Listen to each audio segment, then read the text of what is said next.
বিশ্বনবী সাল্লাল্লাহু আলাইহি সাল্লাম ছিলেন বিশাল বড় হৃদয়ের অধিকারী, কখনো রেগে যেতেন না, উনাকে আঘাত করলেও রাখতেন না। আল্লাহ রাসূল সাল্লাল্লাহু আলাইহি সাল্লাম যখন সালাতে দাঁড়াতেন মক্কায়, রুকুতে গেলে কাফির মুশরিকরা উটের পচা নাড়ি ভুড়ি এনে বিশ্বনবীর গায়ের উপরে ঢেলে দিত। নাউজুবিল্লাহ পড়বেন না?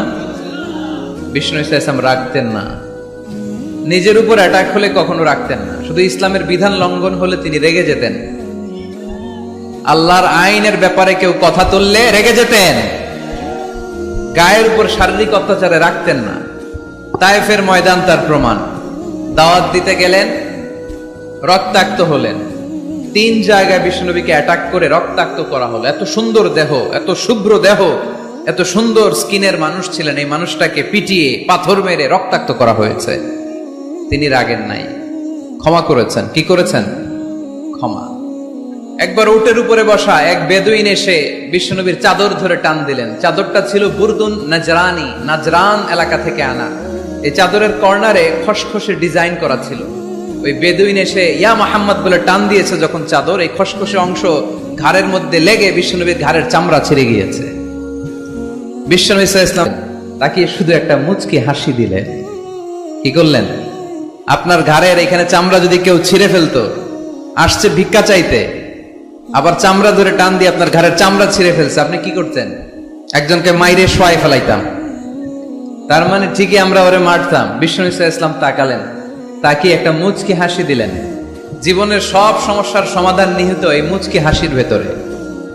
এই জন্য বিষ্ণু ইসলাম সব সময় সিচুয়েশনকে কুল ডাউন করার জন্য মুচকি হাসতেন। কানা ইয়াতাবাসসাম, একটা এক চিলতে মুচকি হাসি বিষ্ণুনবীর চেহারায় লেগেই থাকতো।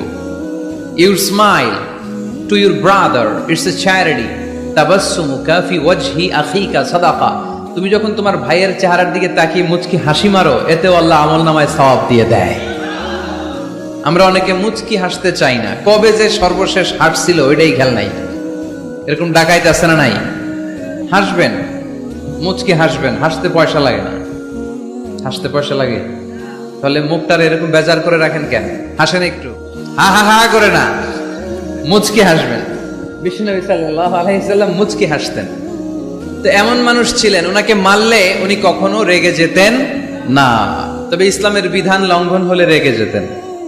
বনু মখজুমিয়া গোত্রের এক নারী চুরিতে ধরা পড়লো। কিসে? এলাকায় আছে নাকি চুরি? কি চুরি করে? মাছ, আর মানুষের বাড়িও চুরি করে ফেলে দেয়। গরু, মুরগি। তো এই যে গরু চোর, মুরগি চোর এগুলো থাকে, তাই না? মদিনার সমাজে বনু মখজুমিয়া নামের এক গোত্রের মেয়ে চুরিতে ধরা পড়লো। চুরিতে ধরা পড়লে নিয়ম হচ্ছে কি? হাত কেটে দাও, তাই না? আস-সারিকু ওয়াস-সারিকাতু ফাকতাউ আইদিয়াহুমা, হাত কেটে দাও। এখন এই মহিলা অনেক বড় ফ্যামিলির মেয়ে। বিষ্ণু ইসলাম যদি হাত কেটে দেয়, মদিনাতে ঝামেলা লেগে যাবে। সাহাবীরা বলল, ইয়া রাসূলুল্লাহ, আপনি হাত কেটে দিয়েন না, এটা বড় মেয়ে, বড় বংশের মেয়ে, চেয়ারম্যান বংশের মেয়ে, এমপির মেয়ে, এরকম থাকে না? বিষ্ণু ইসলাম এই কথা শুনে ওনার চেহারাটা আগুনের গোলার মতো লাল হয়ে গেল, লাল হয়ে গেল। বিষ্ণু ইসলাম রেগে গেলেন। কারণ কি? ঘাড়ের চামড়া ছিঁড়ে যায়, রাগে না। পাথর মেরে রক্তাক্ত করে, রাগে না।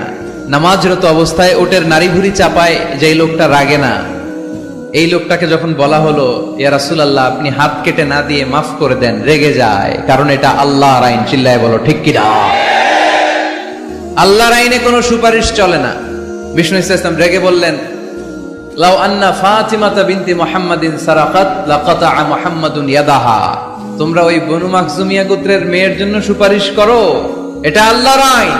এত বড় সাহস পেলে কোত্থেকে? আমার মেয়ে ফাতেমাও যদি আজকে চুরিতে ধরা পড়তো, আমি ফাতেমার ডান হাত কেটে দিতে 1 সেকেন্ডও দেরি করতাম না। এটা আল্লাহর আইন। এই আইন যদি বাংলাদেশে থাকতো, কোনো চোর খুঁজে পাওয়া যেত? কথা বলেন। তবে ছোট চোরগুলো না করে বড় চোরদের জন্য এই বিধানের দরকার আছে না নাই? হাজার হাজার কোটি টাকা মেরে দেয়, আছে না নাই? কোটি টাকা পাচার করে দেয়, পেঁয়াজের দাম বাড়িয়ে দেয়, লবণ নিয়ে গুজব ছড়িয়ে দেয়, আছে না নাই? হাজার হাজার কোটি টাকা মেরে দিচ্ছে, মানুষ খেতে পায় না। আর আপনাদের বগুড়াতে টাকা কুচি কুচি করে পানির ভেতরে পাওয়া যায়, আছে না নাই? এই চোরদেরকে হাত কাটার দরকার আছে না নাই? শুধু দুর্নীতি দমন কমিশন দিয়ে দুর্নীতি বন্ধ করা যাবে? শুধু পুলিশ, র্যাব এগুলো দিয়ে দুর্নীতি বন্ধ করা যাবে?